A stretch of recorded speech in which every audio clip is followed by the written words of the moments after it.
Hello and welcome back to Song Surveys on Sofas with Superheroes, the sub-series. So last week I did an old school song, so this week will be a new one, and I'm really excited. A lot of good music came out, but ultimately I chose this one because I really like this band, and this is probably the only new music that they're gonna put out this year. And yeah, I just really liked the album overall, but the song that I chose was definitely one of my favorites off of it. So let's get into it. The band is Mariana's Trench, and the song is Wish You Were Here off of their new album, Phantoms. The song starts with those pretty simple, quick notes. There's definitely something going on behind those more full sounding notes, but I really like it because they start with, it's three really full sounds, and then they kind of have this part that's a little bit quieter. And again, I think it's a really good effect, and it definitely pulled me in. I do like that short quickness of it, but I like that it's full, full, full, and then you kind of get this little part, and then full, full, full. So I really liked that. I thought that was a really good choice. And then the music doesn't really change much when the verse starts, although they do add some snapping. And I always personally love a good snap along. So yes, I think that was a good subtle change to bring you further into this journey of a song. I really love the lines in the first verse. I think this is definitely lyrically the strongest part of the song. The first two lines are some of my favorites. So it starts with mirror, mirror on the wall, who's fairer? Can you save me from today's night terror? And I really like the word fairer because it could have two meanings, right? So fairer as in who's more just, but then also fairer as in something more superficial like looks, or even any of those superficial features that would maybe attract someone to someone else. So I really love that you not only get this kind of, okay, well, what are they talking about moment, but then you also get this feeling of, would it even matter? Because sometimes being right doesn't necessarily mean that you are going to escape this terror. In fact, sometimes it could be even worse for you as the one who was more fair. So I really like the idea of not only the kind of well, wait, is he talking about something that's superficial, who's fairer, or is he talking about something about being just and logical? But then also you're then continuing into that next line of, can you save me from this terror? Is that even gonna help? Even if the answer is given, would that even be a benefit, or is it just not going to matter? So I do really like that first line. I think that was really awesome. And then further down in the verse, there's another line, I don't recall now why we're buried. So I really like that. I think that happens a lot in many things, not just relationships, but you kind of get to a point where how did I even get here? What led to this point of us being buried? And again, I like that idea of that there's just things on top of them that have just been accumulating. And it's not just that one moment of oh, this is why, because this huge, pile fell on us. It's more just what is on top of us? How did we get to this point? So I do really like that. I think it was a really good first verse for the song. I really am excited about the lyrics in that part.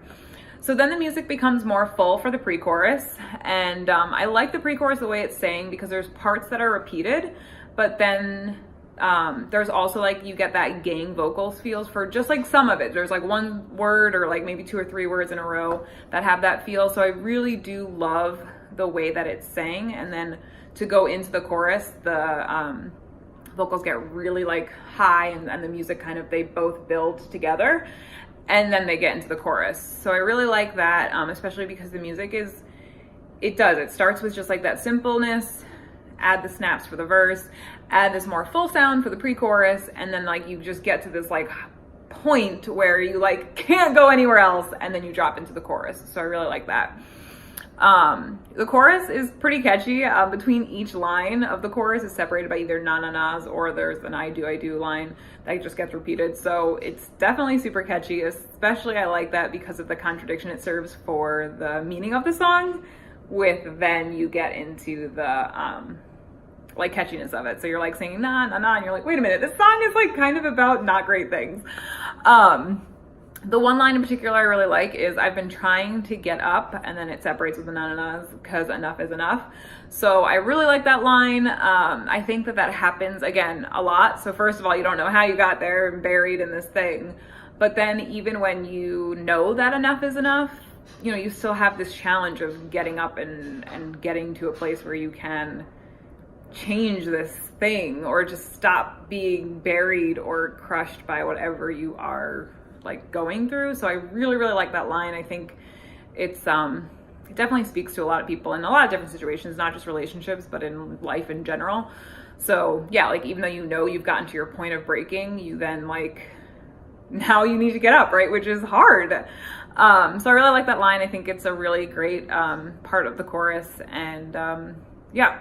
So then the music drops again and goes back to what it was for the beginning of the song without the snaps for just like a little bit. And then the words come in for the second verse and the snaps come back too. The second verse, I really like the lines. So maybe who we are then is shattered, or sorry, maybe who we were then is shattered, but who we are in the end's what matters. And I like just, I mean, there's so much I love about that. I love the word shattered. I think that's a really great word to use in a song. And I love it because you almost like aren't even addressing the present. And I think that's really interesting because, so he's saying basically, or in my opinion, you know, he's basically talking about, so what we were in the past is like dead and gone. So yeah, it's broken, and that's like a lot of stuff that goes with that, and there's all that stuff. But really what matters is what's going to happen here at the end and what we are going to be there. So I kind of love that this part of it, like this middle section of like, well, so are you gonna like rebuild the shattered thing? Are you gonna try and put the pieces back together here? Or are you just saying like, let's just leave it there and get to here? So I do really like that it almost like isn't even addressed. And I think it was a good choice because it leaves the listener with a lot of room to kind of interpret what that means. And again, it's just like such a quick line. It doesn't really necessarily like have to be this deep thing, but I just like that it's like, what we were is shattered. That's gone and done. There's this middle part that we haven't addressed, but I want to see what we are here because that's what really is going to matter in the end. And I like it because it kind of leaves you open to, is he like hoping that they're going to get back together? It matters. Or is it that honestly, he knows that can never be again? So at this point, if we're just friends, if we just don't talk to each other, that's what's really going to matter. So I really do like that. I think it's really great. And also it addresses like, what does it mean in the end? Like, when does it end? Does it end for like this other person potentially before it will end for you? Or vice versa, will it end for you before it ends for this person? Especially when it comes to like relationships and love, that can be a very tricky situation.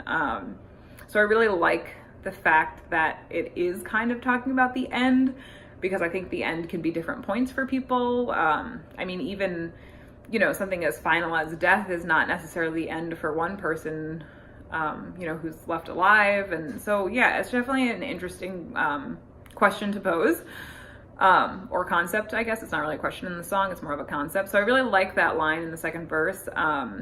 I think that was also, again, like, I just really think the lyrics are super interesting, and I love how they kind of work with the music, but then also they work with the other lyrics as well. So then it goes back into the pre-chorus, same music, same build-up, and then it again goes into another chorus with a same music, same build-up, but then at the end of that chorus, the music kind of drops, and it's just like the snapping part of it, and it goes into the bridge. So the bridge is basically the lyrics from the pre-chorus, but it's kind of different because parts of it are repeated in different ways, and you know, some parts maybe aren't sung in full, it's just part of the line, and then it kind of goes into a different part of the pre-chorus. So I think that was really an interesting choice. They didn't add any new lyrics, which was a little bit disappointing, but the way that they sang the pre-chorus again was different enough that you're not like just you know, pre-chorus, chorus, pre-chorus, chorus. So I do like that it's different enough that you're like, okay, this is a new section. The music is different, but also the lyrics are saying in such a different way. And again, there's like a lot of like subtle repetitions in the background that gang vocally feel well. Other singing is going on top of it. So it's definitely different enough to make it sound like a bridge. I would have loved to see maybe some different lyrics just because I already love the lyrics of this song so much, especially, you know, in the verses. So that was a little bit, I mean, again, it's not bad. It's just, it would have been interesting to see what a bridge lyric would have looked like for this song. But yeah, the bridge is pretty good. Again, it makes it sound different even though it's repetition, so I definitely appreciate the fact that I don't feel like I'm listening to the same part of the song over and over and over again. And the singing in the bridge is fantastic. It's kind of like, I don't want to say all over the place because that's not what I am trying to say, but it's like you get like a high note and then you come back down and then you get this other like, you know, build up and then it comes back down. So it is really an interesting sound. Yeah, so I don't think that it's necessarily like a bad part. I just would have loved to see where, especially with such strong lyrics in the verses, it would have been really cool to see what a bridge lyric could have looked like for this song. But yeah, so then they go back into the chorus and the last line. Oh, well, so sorry. So then the bridge builds, right? And then there's almost like a second of silence before they go back into the chorus, which I always love. I think that's like just, again, a little subtle change. I like that. It's a little bit different. Separates the parts of the song a little bit more clearly. So I do like that, especially because it was just repetition. So I like that, again, it didn't just go right into the chorus like the other pre-choruses have gone into the chorus. I like that because it was the bridge. You get this pause and then you go into the chorus. So I did appreciate that. And yeah, so the last repetition of the chorus is pretty great because it ends with a na na na line, and the na na na part kind of like gets a cappella-y, so the music drops and it's just the singing part. And it's interesting because the sound of the music really changes drastically, and it kind of reminds me of like Astoria, which is like from a previous album, with the way that it sounds, which I love. Because again, even though you get this totally new piece of music, and I'm talking about the album, not just the song, but you get this like huge new piece of music, but yet there's like still parts of this previous album that are like just subtly put in at the end of a song. So I love that. I think it was a really great choice. And again, it just sounds so different from the rest of the song, and I could be totally off base, but I feel like that's what they were doing at the end, kind of bringing that previous album a little bit, sneaking it in, which I really love. So I loved that choice. I thought that was really great. Yeah, I really like the song overall. I can't wait to see them. I'm gonna go see them in May with my sisters. So yeah, I'm like really excited about this, and I'm pumped that they're making new music, and I can't wait to see them again. Let me know what you think. Did you listen to the song? Is this the first time you're hearing about this song? Comment, like, subscribe, and yeah, I'll see you guys next week with an old school song. Thanks for watching. Bye.